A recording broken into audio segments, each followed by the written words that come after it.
Okay, my friends, in front of you is a selection of my mud fossils, which are soft tissue, but they are stone now. This is a process called nucleophilic substitution. Now, I'm going to show you this very quickly. This is less than a minute long. It's about Mary Schweitzer and her discovery of soft tissues that they wouldn't allow because they said she found a dinosaur fossil. And in that dinosaur fossil, she found something that looked like stretchy, gooey little soft tissue. And then she went to 60 Minutes, and 60 Minutes had her on TV, and then they destroyed her. Now, that was over 10 years ago. And so was my stuff. Now, but I went and had my stuff all DNA tested and CAT scanned and everything else because I have, well, this is a human lung, about our size, but I have giant humans too. Now, she just had a dinosaur soft tissue, and they destroyed her. Well, they pushed me so deep in the mud I could never get back out again. But here's what she has to say. Now, this is epic times, and the reason that they're so upset is because it goes against Darwin and evolution and all that nonsense, which is absolute, total, complete nonsense. That we all came from slime. No, absolutely not. This is a whole different story. And the things that we have been told, they're just not right. Well, first of all, before I even show you here, you want to see soft tissue preservation? Let's watch it and check this out. All right, you see that? You say, oh, well, it's just a rock, Roger. Well, on the outside, yes. But when you know how to look inside of them and what to look for, you may come into something like this. And you say, oh, what is that, Roger? What the heck is that stuff? I say, well, guess what? That's inside of a lung. And you say, oh, that can't possibly be. I say, absolutely it is. And here, oops, and here it is. Again, hold on a second. All right, so here it is where Gary puts a little water on it. And then he decides, well, let me smash it open. And here's what was inside. That's lung alveoli and all the tubes running down into all of the little alveoli in there, which is the little sacs of air where the air transfers the oxygen and gets rid of the deoxygenated blood air. Now, you see the red and then you see the black. Black is the deoxygenated blood. It's the FeO2 style. FeO3 has the extra oxygen and turns red. And here in the lung is one. Now that's pretty good for soft tissue preservation. But let me show you some of the ones I have here. Oh, by the way, before I show you my stuff, that's what happened to that lung after about a week or two. He had it out in the air, and it dried up, and it just turns into mud. That's how mud. That's why it all turns into mud. But these were body parts originally. They were body parts. That was that lung. It's only a couple of weeks as the oxygen, as it just dries out and it becomes powder. All right, I showed you, that's the lung right here. This is the one that I had the DNA tested from. I took out of this spot down in there. I drilled a little hole in there and took it out.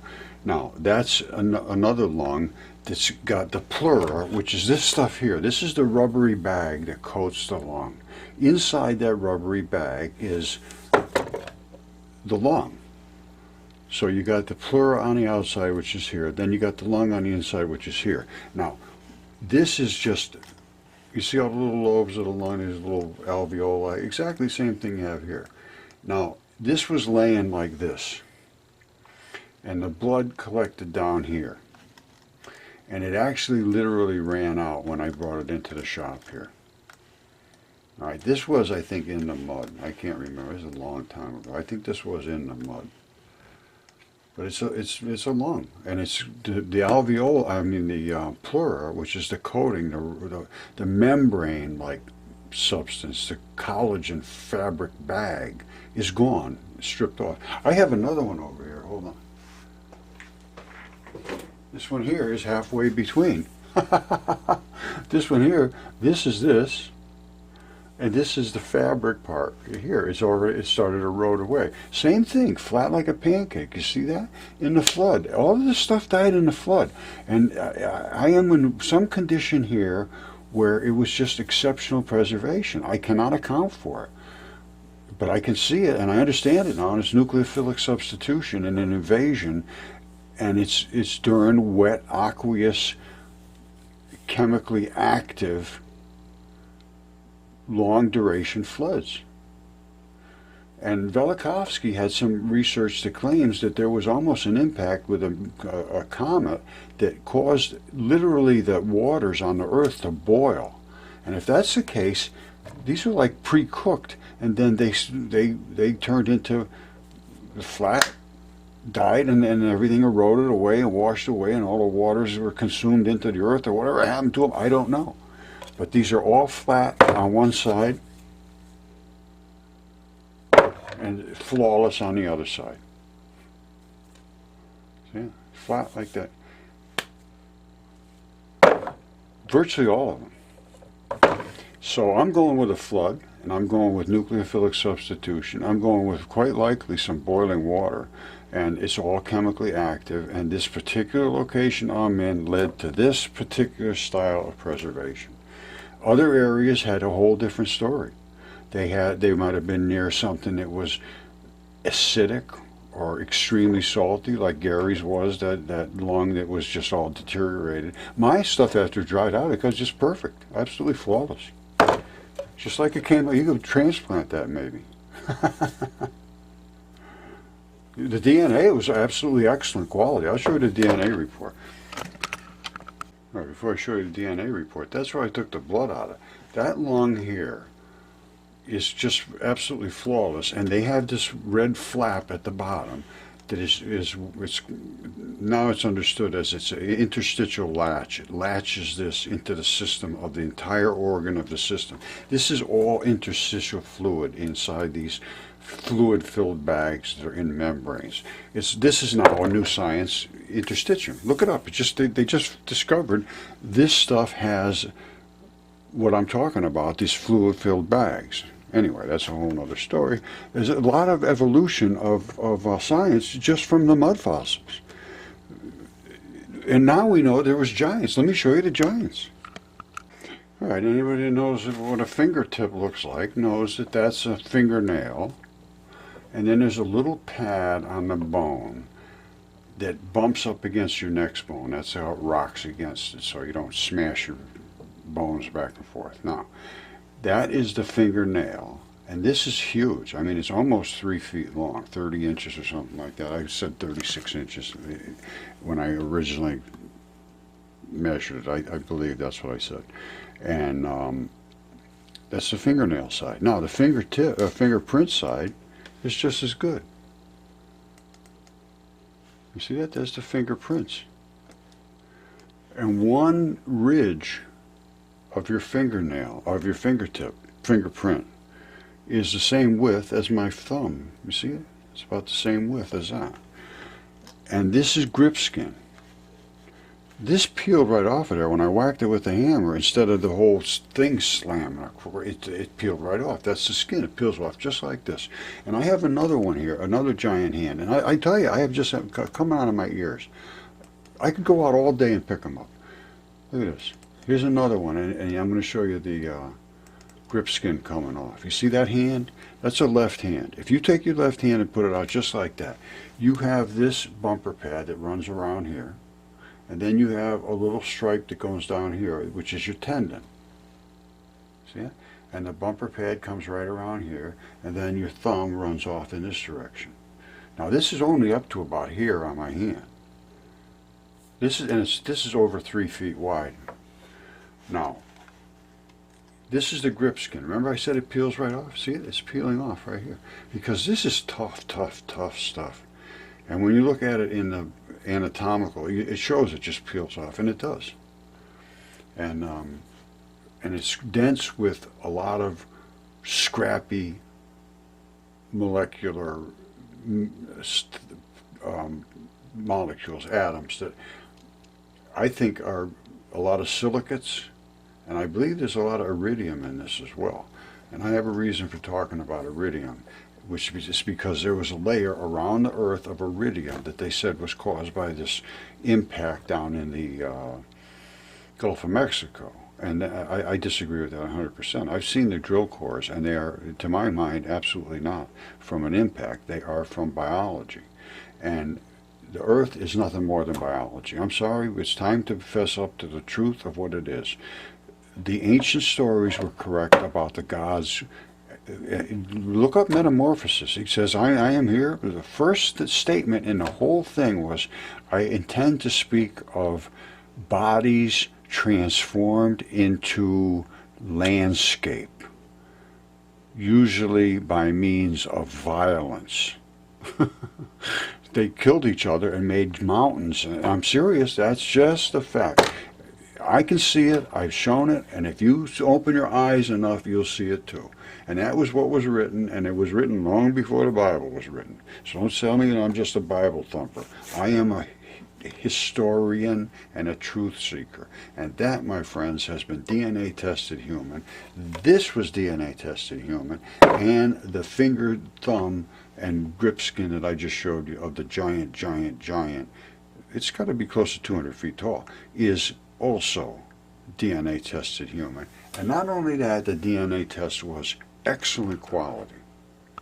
All right, this goes back to 2015, and there was 3 samples: that giant fingertip, the lung, which I showed you here, and that mud tip, which was the hand. That there was a fingertip from that hand, which I was the one that extracted the samples.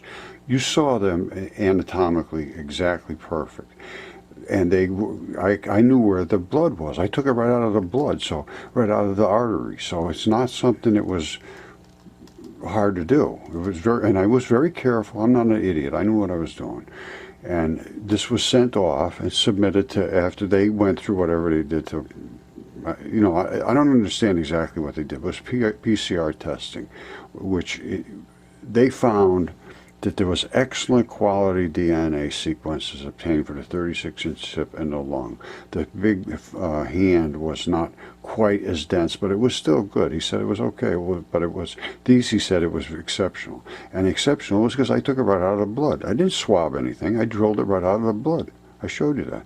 And here's what they came back: Homo sapien, mitochondrial, B gene, and D loop, which means, he said, 100%, no question whatsoever, the maternal side of the DNA was human. And this was a certified test by a qualified lab, and that's the director's signature, and he stands beside the results. He says, I'll stand by the result. He said, but just make it clear that we did not do the extraction. In other words, I could have faked it. I could have sent him some fake stuff. I didn't send him fake stuff. If you take any anatomist, if they don't know that's a lung, well, then you better not have them do any anatomy on you. And that's the pleura of the lung. That's the depression of the heart. The guy lay dying just like that. His heart was here. It pushes up against the lung. They know that. There's the tag at the bottom, at the top, and there's the tag at the bottom, the interstitial flaps. That holds your lung from flopping over and getting crazy on you. And if you know how to look, you probably can't see it, but the entry of the lung is down in here, and it pleuras itself over. It's sort of, this is all rubbery. And of course, Caesar. This is my buddy Caesar. He's become my best friend. There's his feathers. Anything can turn to stone in the correct conditions. It's called nucleophilic substitution. When you're alive, not a single molecule in you is stable, not a single one. It's always given and taken something. When you die, it finds a partner to lock in with, if it's in the right chemistry. It has to be in an aqueous, wet, watery solution with the right types of ionic interactions and the transition metals. You need transition metals, and then you need either salty or acid, whatever. And then they'll start to migrate around and find the fleshy bits that they can attach to and then become stable. Once they dry out, in my condition here, I don't know how, I made some and it worked okay, but you have to flush them out with clean water after you're done, otherwise the salt stays in there and continues to crystallize inside and sort of break apart things. This just didn't happen with this. These just turned into the rocks, basalt, limestone, quartz. Look at this. I have a water opal heart. That's a heart, and this is what they call water opal. It's a strange world, and it's all right here on my property. I found this out there. Everything here was in a condition that it transitioned into magnificent stuff. I mean, it's hard to explain. I can't explain it, and it needs a lot of research. So I've been doing it for 10 years, and now it's time to take it a little bit serious, because this is serious stuff. This is all stuff that's been denied, and the same thing happened to Mary Schweitzer. And it happened to everybody. And Velikovsky was absolutely 100% destroyed, and all he was doing was presenting actual history documents, documented history. And where he got the documents was papyruses and carvings and tablets and ancient stories that were written in the royal archives primarily, because that's where they accumulated knowledge, was in the, what you'd consider the governmental bodies, which were emperors and that type of thing. And that's where he went and found all this stuff. And so only 3,500 years ago did I believe all this stuff turned exactly what we're seeing. Everything turned flat, and then we had a layer of iridium around the Earth, which was from the grip skin. If we could test this grip skin that I was showing you before and see if it's dense with iridium, if it is, well, there's the source of the iridium. And that was, I think it was Luis Alvarez and his son or something like that. They found this layer, and they found it all over the Earth. And they said, yeah, well, we had a gigantic impact, and the only place iridium comes from is outer space. I say no. Iridium comes from your skin in your hands. That's my take. Okay, my friends, I'm just going to play this real quick. I just got this from my friend Tyson. I am psyched. They're finally starting to come around and starting to understand the things about mud fossils and so forth are true. And I go back a ways with Mary Schweitzer, where, and this is going to be a little bit about her. Epoch Times it's basically religiously oriented, it looks like. And she was a scientist, and she got destroyed. And I tried to interact with her, and I'll explain about that later. But I'm going to play this, and this is Discovering Dinosaur Soft Tissue. It's called a Dino Hunter. Now, this just came out 2 hours ago. She discovered that there was literally gooey, gummy little soft tissues inside of some of her dinosaur bones. They said, no, they can't possibly survive. And she said, well, it's there. And then they destroyed her. Now, I was doing the same kind of research, only mine, as I showed or will show, turned into just absolutely solid stone. But I could find blood in here too, and I mean a lot of it. So, and a lot of soft tissue once you treated it chemically correctly, which is what she did. So I went and I proved, yes, she was right, and I had all the evidence, and I sort of tried to make contact with her. Again, I'll go over that later, but I never was successful. Well, I was successful in a way, but anyway, here goes. I'm going to open this up, and again, this is the Epoch Times, and it sounds to be a little religiously slanted. That's okay, I don't care about that, because I go back to Hesiod and Ovid and all the early texts. Metamorphosis, that's the one you should read. Here we go. For over a decade, the incredible discovery of soft tissue inside dinosaur bones has rocked the evolutionary world. All evidence shows dinosaurs did not die out millions of years ago, but lived recently. In this episode of Dino Hunter, Jeremy McLaughlin explores the discovery of dinosaur soft tissue and how it was ridiculed by evolutionary scientists, but how paleontologist Mary Schweitzer proved them wrong. Then, in 2012, creationist Mark Armitage took Mary's research and found his own soft tissue, adding to the incredible discovery which supports the biblical worldview. See amazing video of soft tissue and microscopic photos of dinosaur blood vessels, red blood cells, collagen, and osteocytes, tissue that should not exist if dinosaur fossils are millions of years old. Okay, that's the story, and we understand now that blood is very, very simple to get out of these things. It's just been pushed back at so hard, and Mary Schweitzer paid a terrible price for her standing up to saying, yes, this is true, and this is what I had. And she went to 60 Minutes, and they had it on 60 Minutes on TV. She was still destroyed. And the same thing happened to Velikovsky. Same thing happened to me, because I tried to contact them at the same time. My work was being done at the exact same time. And finally, I just went on my own and went and had my own DNA tests and CAT scans. I had 7 CAT scans, 3 DNA tests. I have anatomists, chemists. I worked with some of the top people in the world on fascia, which I was going to call this originally fascia-facilitated fossilization. Fascia is basically this collagen web that coats everything. And so it's basically your membranes. Fascia is membranes. Let's just think of it that way. And the same thing with the bone. This is a fascia around the bone too. Ancients called it tunica. And everything has fascia around it. Even the goose with his feathers, that is nothing more than collagen. And they call this all feldspar. You see these things? You can see all that stuff now. All these things they call feldspar on the outside. Well, in the inside, it's salts and limestone and all kinds of different things. And they just don't understand. The feldspar is the collagen membrane wrapping and the separation between biology and the rest of the world. Let's call it that way. And it's only in creatures. When you take wood and cellulose and so forth, it doesn't do the same thing. It doesn't have that collagen coating like it does with the creatures. And that's why they didn't exist well, because of the salt. The salt destroyed the cellulose. Oh, you see here? Plants don't contain collagen, but you need them to make collagen because they contain all of the raw materials. Since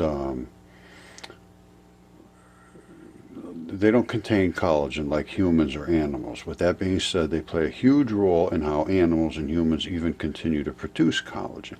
Now you have to look into the chemistry of what collagens are made of, and what is the best source of collagen material.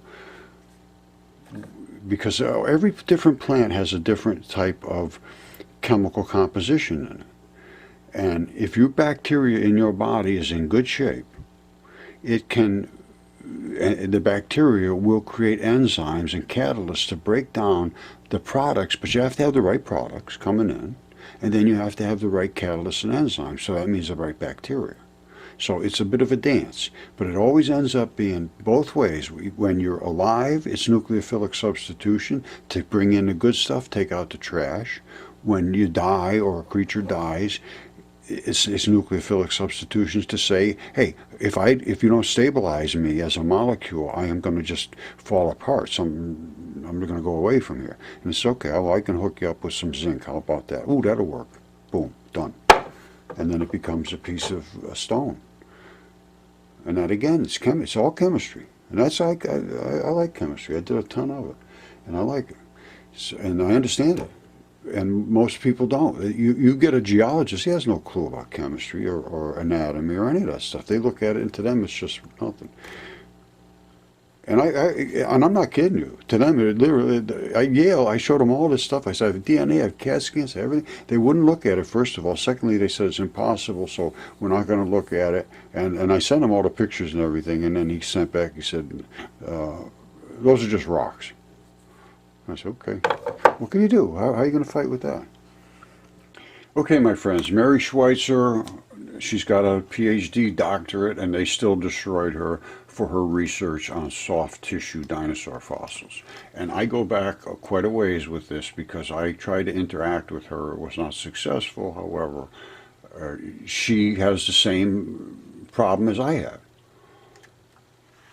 It comes down to here, and they talk about back in Montana, Schweitzer's voice sounds heavy as she discusses her critics, as though she's built up scar tissue from these encounters. I understand that. It's taken a bit out of me, she says. Perhaps I'm not cut out for that part. The battles have taken a toll on her funding, too. Her National Science Foundation grants runs out in the fall. I worry constantly about keeping the lab going. But as she walks over the arid patch, she perks up again at the prospect of discovery. It's like it's addictive. She lost her husband. She lost everything because she wanted to pursue this truth. And everybody goes against you. And trust me, everybody goes against you. I had the same situation with me.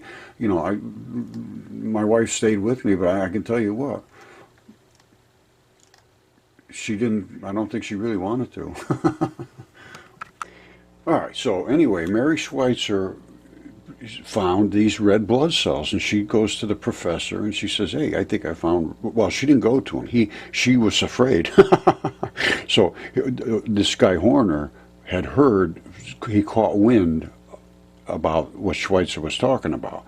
And so she said, well, they're in the right place to be red blood cells, but they can't be red blood cells. We all know that because obviously we've been told they can't possibly survive. Well, Horner, which is the professor, stared at the slides for 5 to 10 minutes. He says, prove to me they're not red blood cells. Because she said, we know they can't be. And he said, well, prove to me they're not. Which is what science should be about. Prove to me that I'm wrong. Nobody can prove to me I'm wrong because I'm not wrong. And this is what upsets me. And I don't want to make it about myself, but this is exactly what happened to me too. Schweitzer says at that moment was a turning point in her life. She realized that's the way to handle science. It was the second most impactful thing anyone has ever said to me, she says. The first was when her former husband called her work on dinosaurs irrelevant. I still can't speak in front of any of my family about any of this. They won't allow it. And this is the kind of stuff that's really, this is emotional for me. I don't like to go down that road. Well, I do go down that road a lot because it's emotional as hell. You cannot do things in truth and reality. I have all the microscopes. I have all the same stuff they have. And I have information that they have no access to. I have DNA reports, I have CAT scans, I have specimens, I have actual anatomy. I know exactly what I'm talking about. I know the process, and to not allow it to be seen by Yale and Harvard and all of the top universities is literally fiduciary criminal failure. All right, so her funding's running out. She'll be done soon, but a private donor stepped up, and she's got money for another year and a half. But her car's breaking down while she's trying to get out there. They have no money to do these things. They're spending billions of dollars walking around in circles, and they don't want anything to do with anybody that has any evidence. Schweitzer pushes on, walking briskly across the Badlands in search of fossils, bits of protein, and perhaps one day acceptance. No, it's never going to happen until people stand up for themselves. She says, I'm not much of a fighter, she says, but I'm very stubborn. Well, I'll tell you what, I'm a fighter, and I'm stubborn as hell, too. So you should be talking to me, Mary, and all of these people, what's his name, Mark Armitage. They don't want anything to do with me because of my statements about giants. Well, I have the evidence, so I'm in the same position there, and only everybody, I mean, I can't get to anybody. I can't get to anybody.